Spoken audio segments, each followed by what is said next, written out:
చట్టసభల్లో మహిళలకు 33% రిజర్వేషన్లు కల్పించే వరకు పోరాడతామని తెలుగుదేశం అధ్యక్షుడు చంద్రబాబు నాయుడు పునరుద్ఘాటించారు.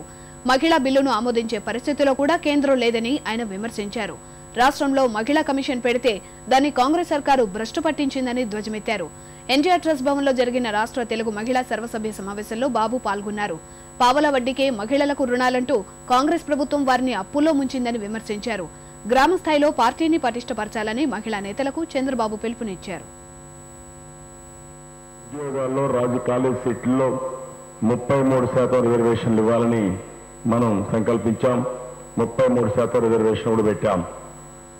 అదే మరిగా చట్టసభల్లో రిజర్వేషన్ రావాలి.